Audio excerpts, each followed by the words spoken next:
أمواتنا وأمواتكم وأموات المسلمين أجمعين وصلى الله على النواوي أن الله لا يغفر عنا المغفرة ويدخلنا الجنة الفاتحة.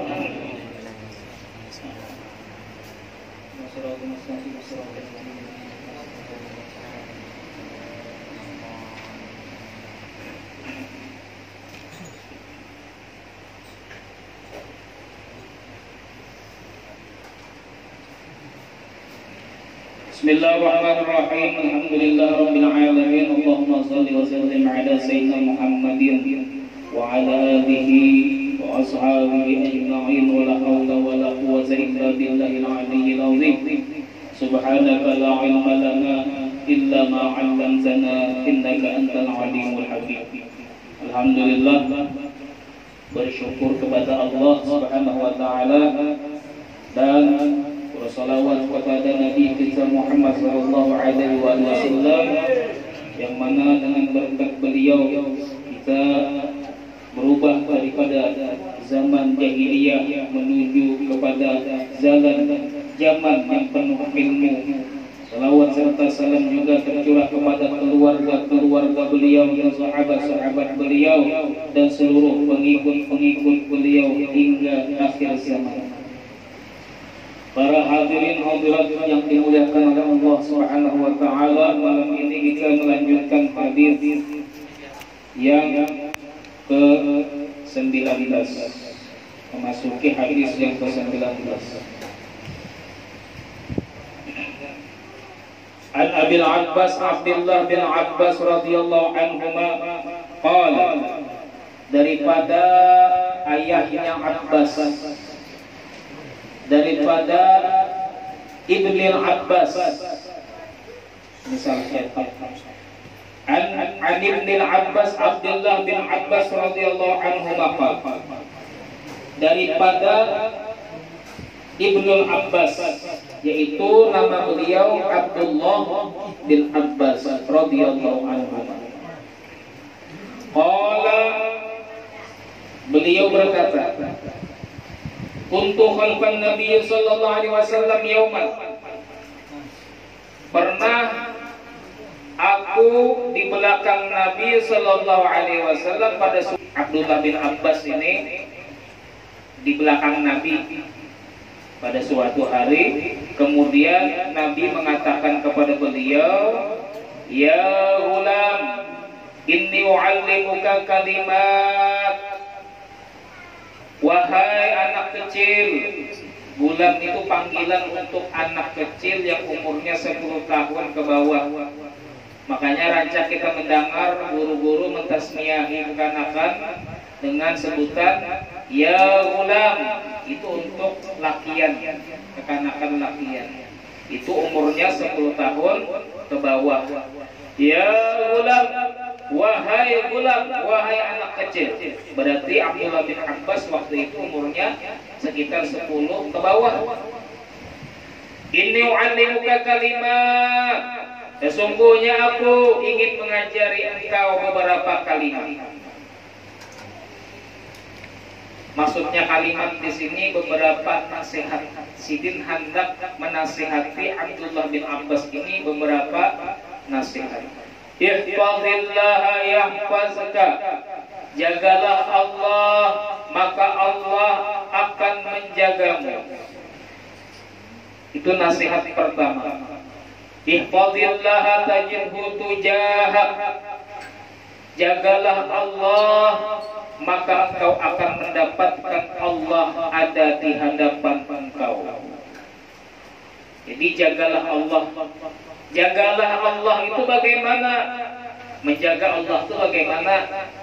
Menjaga Allah itu dengan cara mengerjakan perintah-perintah Allah, jangan melupakan perintah Allah, dan hendaknya menahan diri daripada melakukan larangan-larangan Allah dan tidak menunggangi atau mengerjakan larangan-larangan Allah. Itulah yang dimaksud dengan menjaga Allah. Kalau kita menjaga zatnya Allah, kita tahu yang dimaksud di sini menjaga perintah-perintah Allah, gawi perintah-perintah Allah, dan hindari larangan-larangan Allah. Di antara perintah Allah yang Allah perintahkan kita untuk menjaga adalah salat 5 waktu. Allah berfirman, wa hafizu 'ala salawati was salatil wusta. Hafizu 'ala salawati was salatil wusta. Jagalah atas salat-salat dan salat wusta. Maksudnya jaga salat 5 waktu itu. Jaga salat 5 waktu, jangan sampai kurang daripada 5 waktu. Jangan sampai dikurangi jadi 4. Jangan sampai jadi 3. Jangan sampai setiap hari itu menggawi sholat itu sekahendaknya aja. Tekanannya 5, tekanannya 4, tekanannya 3, tekanannya kosong lalu. Jadi bagaimana cara kita menjaga Allah? Di antaranya jaga salat 5 waktu, jangan sampai kurang daripada 5 waktu. Dan jaga waktu-waktunya, jangan sampai keluar daripada waktu yang sudah ditentukan. Sembahyang zuhur sudah ada waktunya, sembahyang asar sudah ada waktunya, jangan zuhurnya teka asar. Nah, sembahyang asar ada waktunya, jangan asarnya digawi waktu maghrib. Sudah ada waktunya semuanya, salat 5 waktu itu. Jadi jagalah Allah dengan cara menjaga salat 5 waktu. Salat ini kadang-kala ditinggalkan kayak apapun keadaannya. Selagi kita berakal, selagi kita masih berakal dan kita balik, maka kita wajib untuk melakukan salat. Makanya Allah ringankan salat itu kalau kita kadang-kala berdiri, maka salatnya duduk. Kalau kadang-kala duduk, maka berhiring. Kadang-kala berhiring, maka terlentang.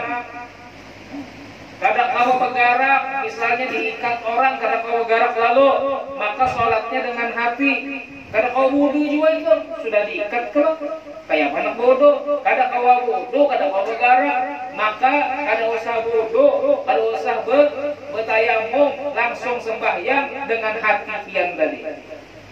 Jadi sholat kadang-kala ditinggalkan kayak apapun keadaan seseorang, kecuali orang yang kada berakal dan orang yang kada balik, yang hanya hanya boleh untuk kada sembahyang. Yang lainnya seperti kita ini beratan, maka wajib melakukan sholat 5 waktu.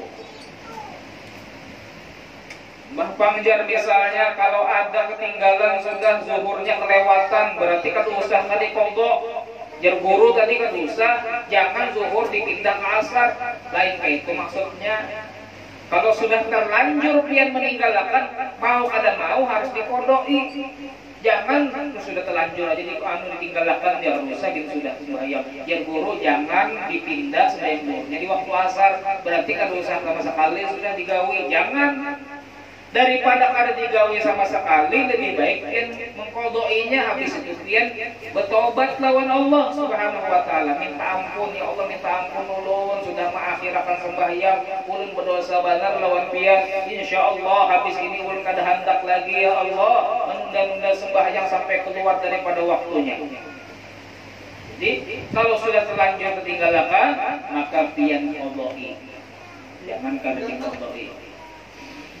Kemudian di antara perintah Allah yang harus kita jaga adalah amanah. Amanah itu kepercayaan orang itu perlu dijaga, wajib dijaga. Terkhusus bagi para pemimpin-pemimpin, jadi ketua RT, jadi kepala desa, jadi bupati, jadi gubernur. Nah itu disumpah orang tuh pakai Al-Quran. Ya, semua orang pakai Al-Quran berjanji, janji ini, janji itu, janji supaya memakmurkan rakyat, janji supaya memakmurkan rakyat, janji supaya kada korupsi dan lain sebagainya. Maka hendaknya dijaga bujur amanah itu. Bolehkah orang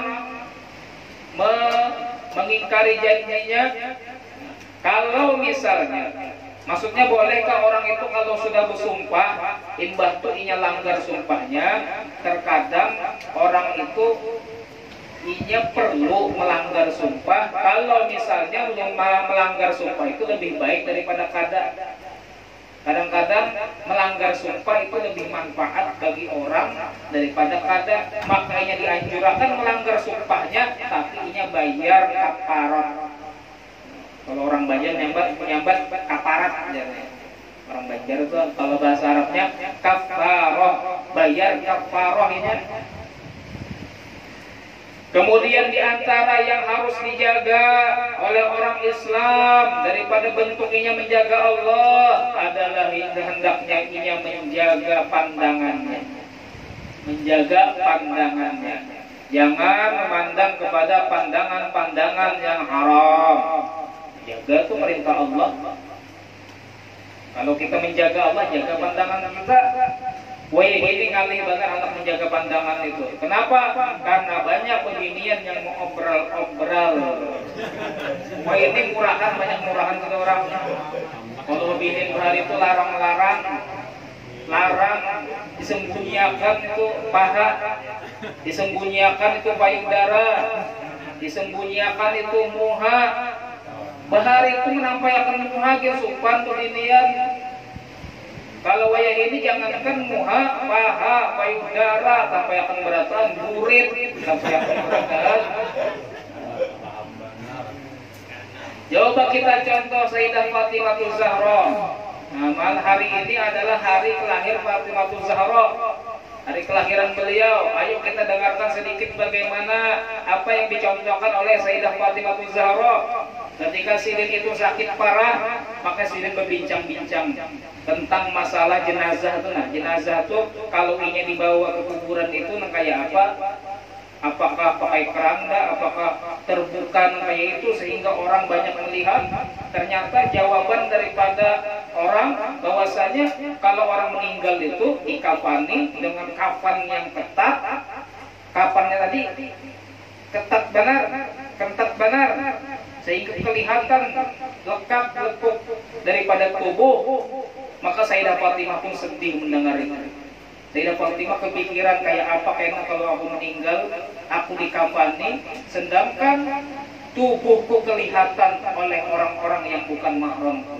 Maka Sayyidah Fatimah pun meminta, berwasiat agar ketika nanti beliau meninggal, beliau dikafani, hendaknya beliau ketika dibawa ke kuburan dibawa dengan keranda. Itu pesan Sidin. Padahal adat orang-orang di daerah tersebut ketika itu kalau meninggal itu pakai keranda, dibawa kayak biasa aja dibawanya. Ada lagi yang mengatakan dibawanya tuh pakai kayu aja di bawah, ya ndaki papan aja di bawah, tapi kada ditutupi. Tapi Sayyidah Fatimah karena saking menjaganya lawan tubuhnya tadi supaya kada kelihatan orang yang bukan mahram, maka beliau pun berwasiat agar ditutupi keranda sehingga tidak ada orang-orang yang bukan mahram melihat kepada lekuk tubuh beliau sampai meninggal aja kan supan. Jadi binian itu asalnya itu tabiatnya itu pemalu. Itu binian itu asalnya itu pemalu. Sayyidah Fatimah pemalu sampai meninggal aja dipikirkan Sidin jangan sampai awak kelihatan orang. Nah wayah ini kayak apa karena malunya lagi sudah berjoget sana sini, berjoget di sosial media sehingga dikatakan orang kena bebindian kalau berjalan lenggak-lenggok sampai lakian tergoda melihat lenggak-lenggok pantatnya tuh kanan kiri pakaiannya ketat, maka orang ini kada kawa mencium bau surga. Artinya kalau kada mencium bau surga berarti kada masuk ke dalam surga. Nah wayah ini banyak orang mengolah video-video berjoget kemudian disebarkan supaya orang tertarik lawan jogetan inya, supaya lakian-lakian nafsu lawan jogetan inya. Maka ini bahaya benar. Kalau sudah meninggal kayak apa videonya dilihat di orangnya sudah meninggal di kuburan, setiap orang ada melihat sampai dosanya lawan inya pada sudah di kuburan. Na'udzubillah min dzalik. Jadi didiklah anak-anak pian untuk menghafal Al-Quran. Didik anak pian itu untuk menjadi orang perempuan-perempuan salehah, menjadi laki-laki yang soleh. Itu didik bujur-bujur itu wayah ini kalau kalian dididik lepasnya jadi yang kayak itu bang. Kada tahu mana idola bujur-bujur idola yang bagus itu. Kada tahu yang mana yang baik, yang mana yang kada. Jadi harus pian ajari tentang orang-orang yang baik, kisahkan tentang Sayyidah Fatimah, kisahkan tentang Sayyidah Khadijah radhiyallahu anha. Bagi laki-lakinya ceritakan kepada mereka bagaimana sahabat-sahabat Nabi, bagaimana para wali-wali Allah seperti Syekh Abdul Qadir Al-Jailani, seperti Syekh Muhammad Samad Al-Madani, kisahkan seperti Guru Sukumpul, seperti Habib Umar, kisahkan wali-wali Allah, orang-orang soleh, orang kekanakan pun. Nah jadi jagalah perintah Allah, jagalah Allah dengan salah satunya tadi menjaga pandangan. Nah, jadi bebinian bantui lakian mina supaya pandangannya terjaga, yaitu dengan cara pian jangan berbuka-buka di hadapan lakian. Ya Ustaz Dasar juga yang mengolah ngalih ini menjaga pandangan itu bebiniannya. Dina bare benar.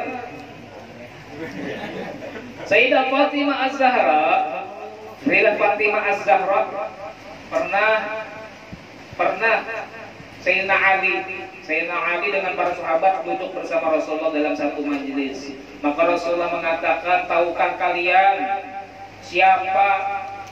kalian dengan sesuatu apakah perempuan itu menjadi sebaik-baiknya wanita, sebaik-baiknya perempuan? Beri kabar aku ya Rasulullah. Ayo kang jawab. Siapa yang tahu sesuatu apa yang membuat perempuan itu menjadi sebaik-baik perempuan? Maka sahabat kada ada yang bisa menjawabnya. Cuma berpikir dalam hati aja, mungkin anu jawabannya mungkin anu. Kada ada yang bisa menjawabnya. Maka jadi PR itu bagi para sahabat.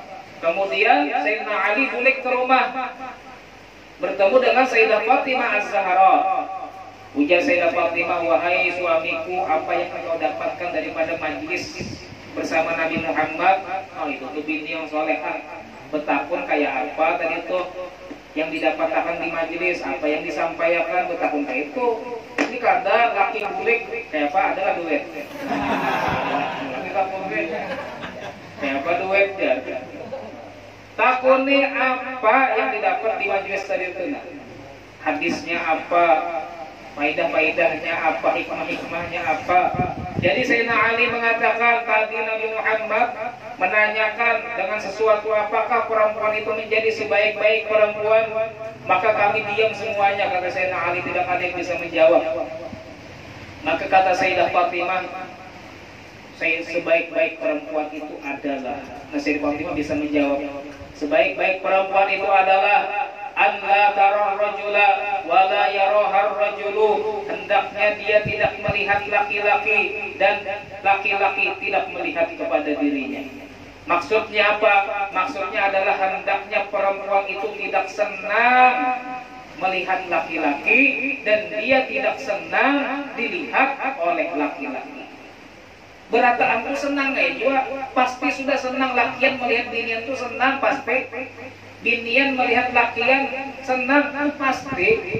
Mau kada mau itu sudah tabiat. Cuma kita ini di dunia ini disuruh meninggalkan larangan Allah, maka kita perlu mujahadah, perlu usaha supaya menghindari daripada larangan-larangan Allah tersebut.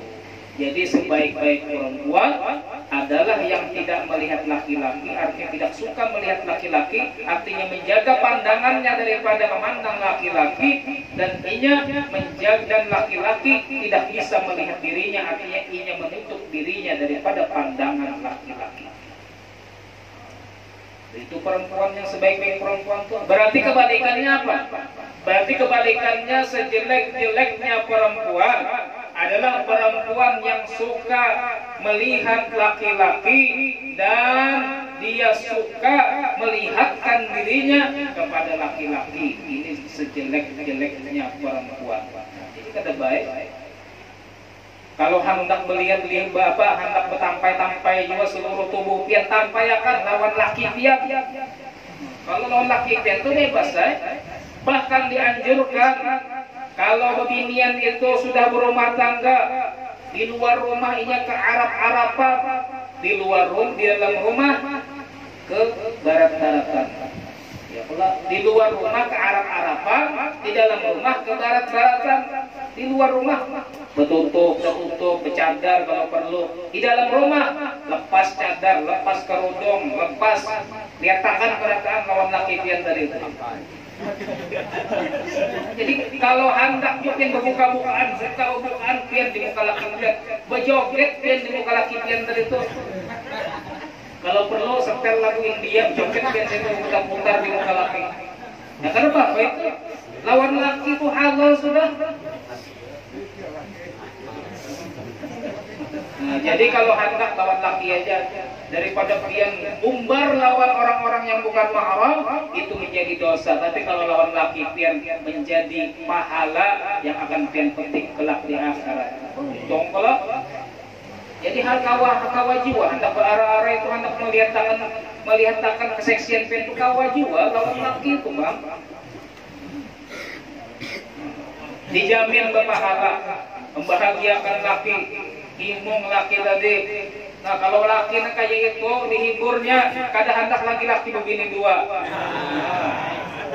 Jadi kebanyakan laki hendak begini dua. Kenapa? Bini di rumah pina merangut, ini servisnya kurang baik. Itu yang mau begini dua, hendak mencari-cari kelahiran. Allah menjaga anak kita, Allah menjaga ke istri kita, Allah menjaga urusan dunia kita dan urusan akhir kita, urusan agama kita diurusi, dijagai oleh Allah Subhanahu wa taala. So, kalau kita hendak dapat penjagaan daripada Allah, bujur-bujur kerjakan perintah Allah dan jauhi larangan Allah Subhanahu wa taala. Jadi diceritakan bahwasanya sebagian ulama, ada di antara sebagian ulama yang umurnya sudah sampai 100 tahun, tapi pikirannya masih cerdas dan kekuatannya masih ganal. Pikirannya masih cerdas dan kekuatannya masih kawan diandalkan. Maka ditanyakan kenapa pian ini? Dina kupikir itu masih kawal kemana-mana, masih cerdas, pandai, masih lancar, dan pian masih kekar awak pian, masih kuat tenaga pian. Maka beliau mengatakan, aku menjaga diriku daripada perbuatan maksiat di waktu mudaku, sehingga Allah menjagaku di waktu aku sudah tua. Itu tuh faedah daripada menjaga perintah Allah, menjauhi larangan Allah di waktu muda, maka Allah berikan, Allah jaga dia ketika dia sudah tua. Lihat dia orang sembahyang baru sama masjid sunnah, jarang ada bungkuk tuh, jarang ada bungkuk. Tapi kalau bungkuk itu takdir Allah sudah. Artinya jarang itu ada yang sawat bungkuk, kuat orang yang mengerjakan perintah Allah itu. Sudah tua tuh masih pepandir tuh lancar, berkisah lancar masih. Ada kayak menganak benar.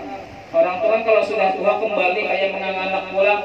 Tapi ada sebagian orang sudah tua, tapi ini masih berpikir masih bagus, pepandir masih lancar, tenaga masih kuat. Mungkin itu karena waktu muda inya taat lawan Allah, menjauhi larangan-larangan Allah Subhanahu wa taala. Ada lagi seseorang yang hidup 160 tahun, namun anggota badannya masih bagus semuanya. Matanya masih bagus, pendengarannya masih bagus, tangannya masih kuat, batisnya masih kuat. Pokoknya tidak ada cacat di anggota badannya, semuanya bagus. Apa rahasianya?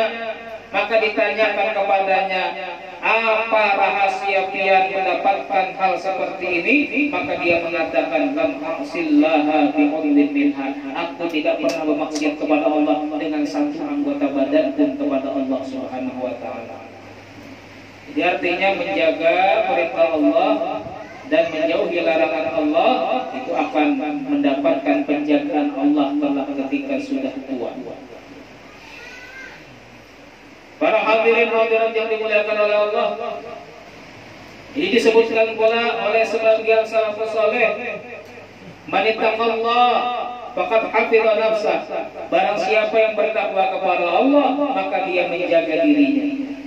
Wa man dayya'a taqwahu faqad dayya'a nafsah. Barang siapa yang menyia-nyiakan ketakwaan, artinya dia tidak mau bertakwa, maka dia menyia-nyiakan dirinya sendiri. Wallahu ghaniyyu 'anhu, dan Allah tidak perlu dengan orang seperti itu. Kalau orang bertakwa kepada Allah, berarti dia menjaga dirinya.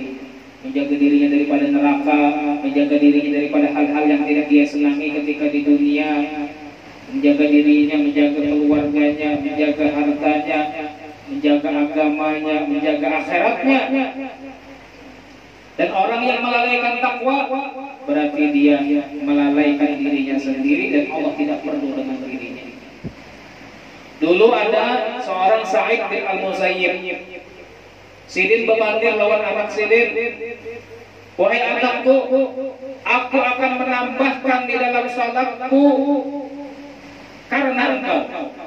Maksudnya kayak ini, wahai anakku, aku ini rajin benar menggawi sembahyang sunnah, rajin benar.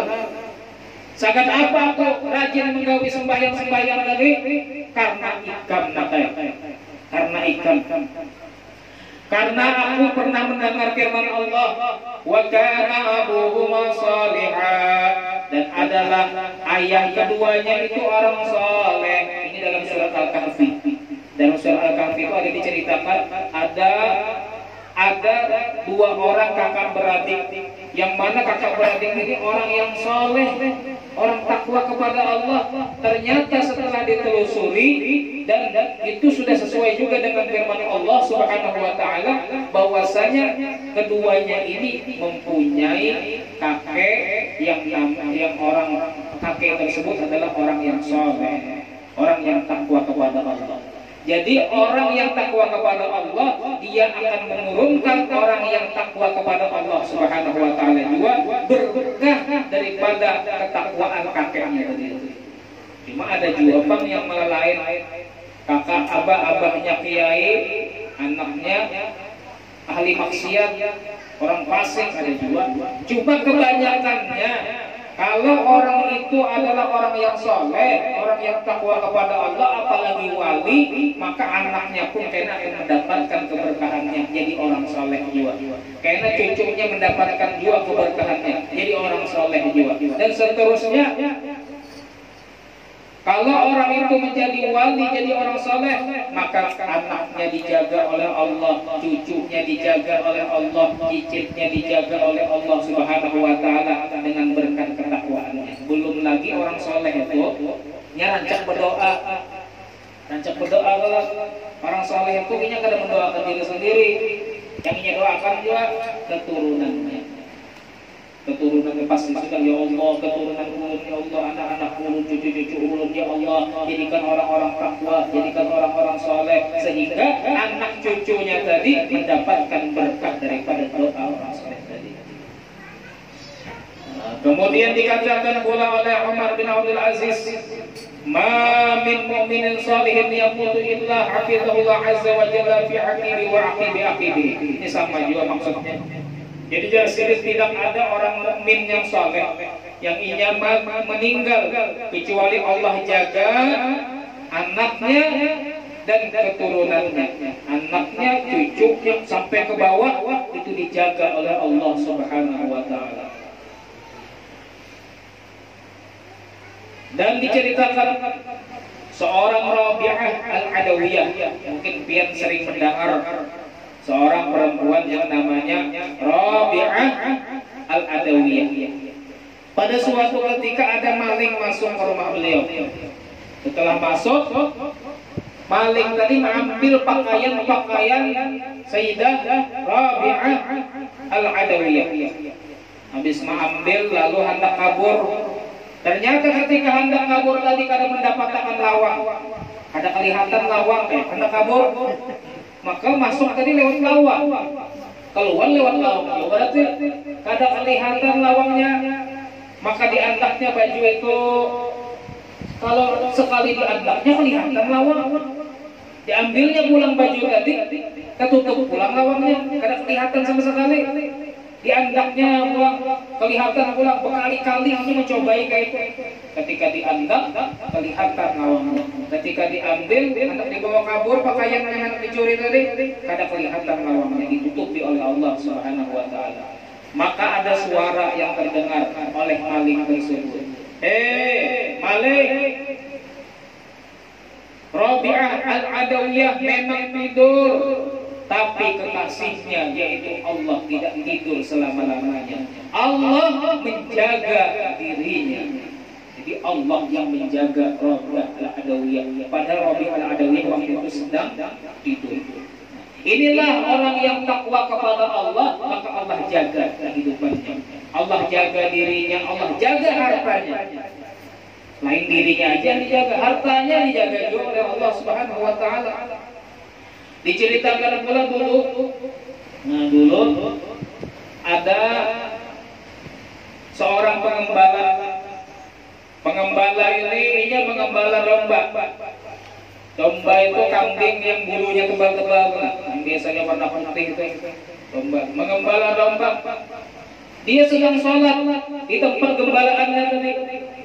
Ketika dalam sholat ternyata ada serigala yang menjaga kambing-kambingnya tadi, yang menjaga domba-dombanya tadi. Serigala, padahal serigala ini musuh lawan kambing.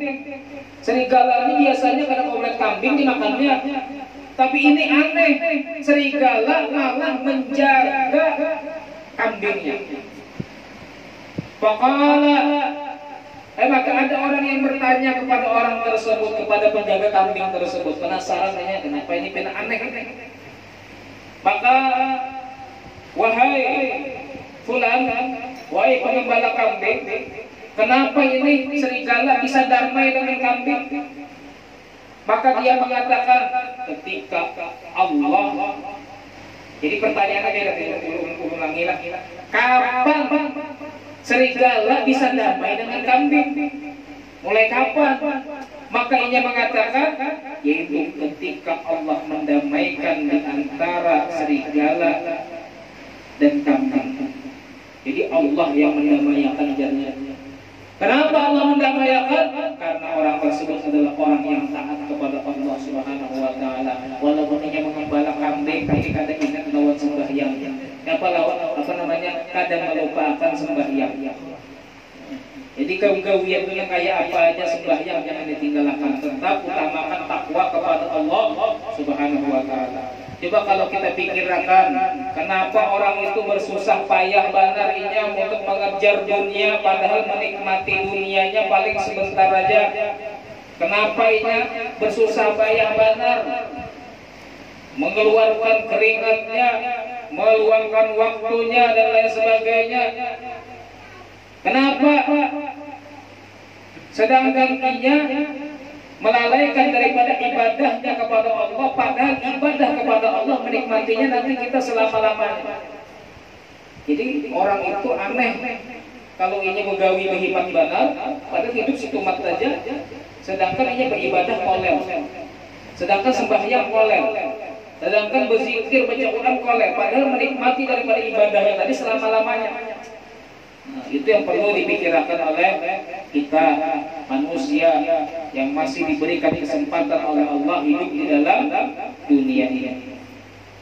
Kemudian ihfazillah tajidhu tujahak, jagalah Allah, artinya jagalah hak-hak Allah, maka engkau akan mendapatkan Allah di hadapan.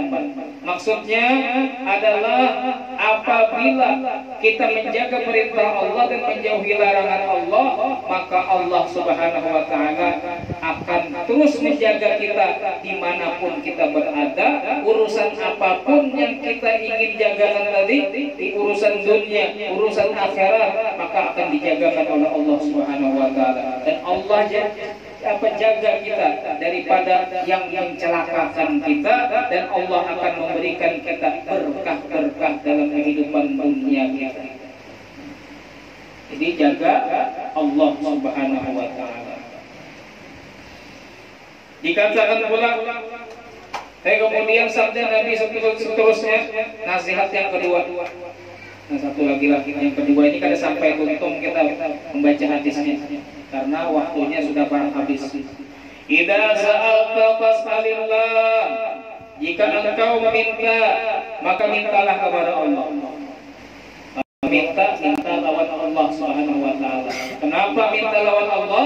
Karena Allah Maha Kaya.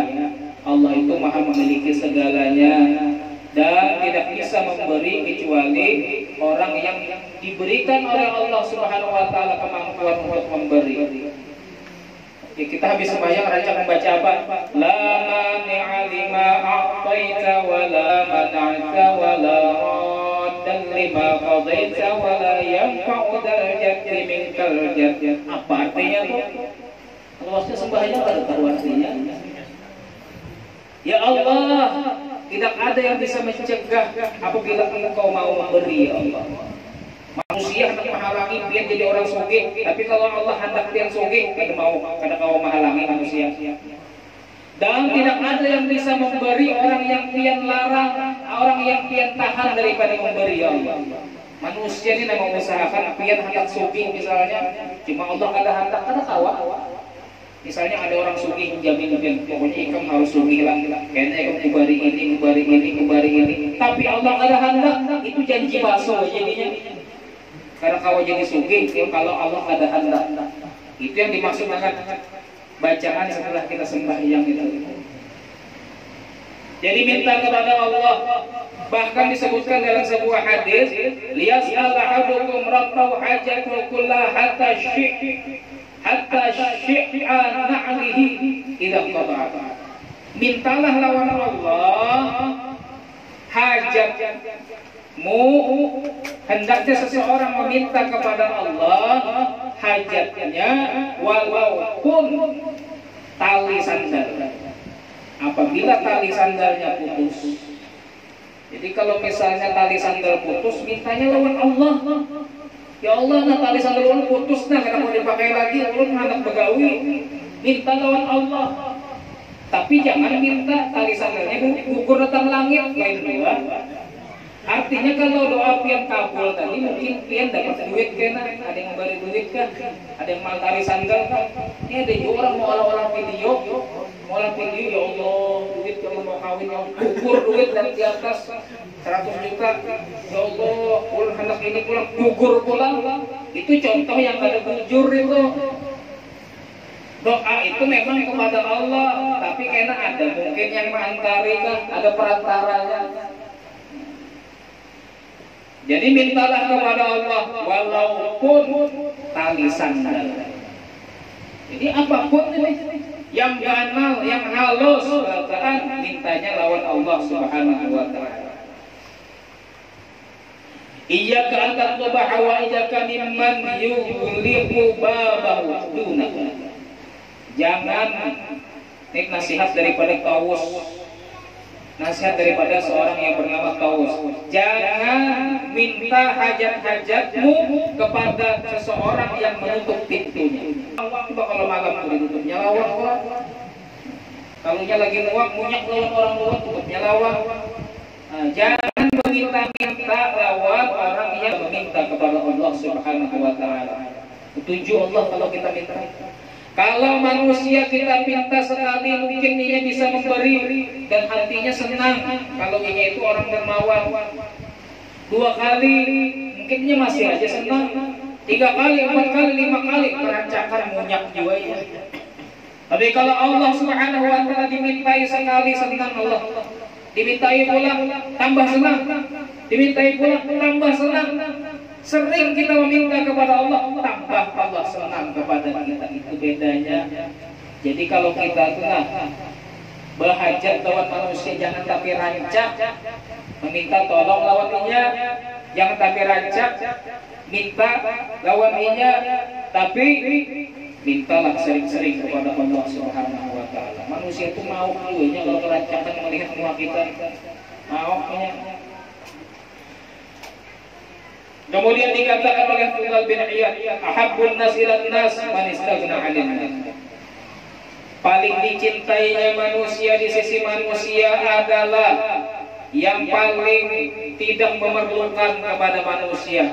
Artinya manusia yang paling dicintai itu adalah manusia yang kada ketujuh berpinta-pinta, manusia yang kada ketujuh berharap-harap lawan orang lain. Ini manusia yang paling diketujui. Dan wa abghadun nas ilan nas man ihtaja ilan nas. Dan paling dibencinya manusia bagi manusia adalah orang yang memerlukan manusia. Ya dia orang yang katanya pinta-pinta, dikit-dikit minta-minta mengkawat, dikit-dikit berhutang, dikit-dikit pokoknya harta orang larus, harta kawan larus diakuinya, diunting-untingnya, maka orang ini kada bakalan diketujui. Dan orang kada hendak berkawan orang yang seperti itu. Jadi kawan-kawan kayak ini kada bakal awet, pasti tinggalkan orang, pasti kada dikawani orang.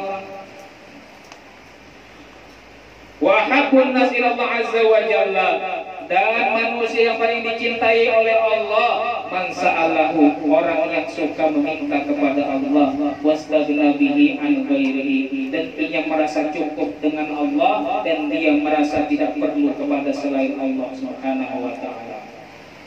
Tapi ini jangan sampai kita salah pantil lawan orang. Jangan lupa aku kada perlu lawan ikan, jangan juga.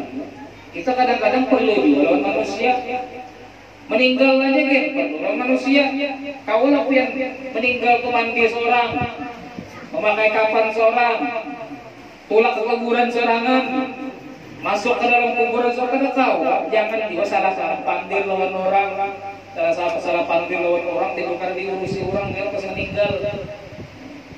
Jadi memang semuanya itu Allah Subhanahu wa taala yang memberi, Allah Subhanahu wa taala yang menggerakkan, tapi kita jangan salah panggil lawan orang. Jangan salah panggil lawan orang. Nah, ini ada dikatakan pula kita tenang kalau misalnya perlu memang meminta-minta dasar pada ada misi apa-apa. Dasar kau makan lalu misalnya, boleh tuh minta-minta. Kada ngisi lalu, lapar banget sudah parut, boleh minta-minta.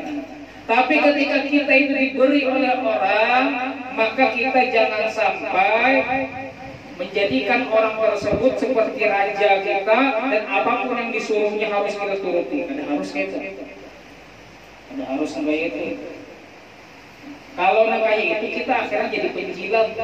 Kalau penjilat itu menuruti perintah orang, baik jujur ataupun kata. Pengarangnya penjilat tuh jujur kata diturutinya. Makanya kalau kita dibari-bari orang, jangan kita mikir si Allah memberi. Pikirkan Allah itu yang memberi, baik itu. Tapi jangan disambat di hadapannya.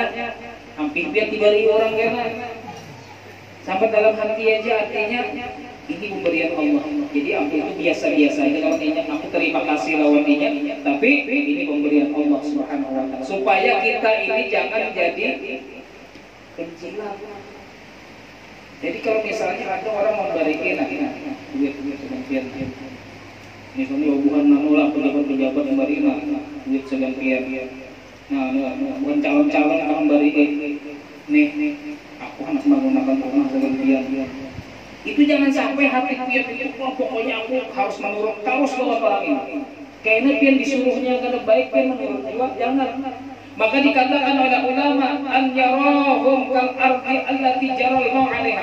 Hendaknya kita melihat orang yang ketujuh memberi kita itu seperti apa? Seperti tanah, seperti bumi yang mana bumi tadi mengalir di atasnya air.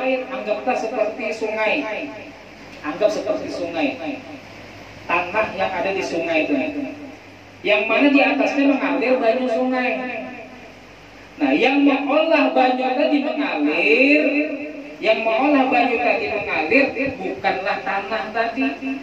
Yang mengolah banyu tadi mengalir adalah Allah Subhanahu wa taala. Ya, kalau banyu tadi mengalir bukan karena tanah tadi, tapi karena Allah. Begitu juga orang yang memberi kita duit, Allah memberi kita sesuatu, orang-orang memberi kita sesuatu, maka itu hakikatnya Allah yang memberi, tapi bukan orang itu yang memberi. Wah, ini kan siapa yang memberi? Baru coblos tuh. Karena dia jangan memikirkan kayak itu. Siapa yang memberi itu coblos baik kadang nah ini salah nih. Seharusnya pian pilih sesuai hati pian, artinya yang mana yang baik menurut pian maka itu dipilih. Walaupun ini kadang memberi itu, tapi kalau pian memberi apa dibari pian pian coblos ini sama arahnya penyimpinan itu arahnya. Nah, kemudian di dalam masalah minta-minta ini orang meminta-minta apabila dia cukup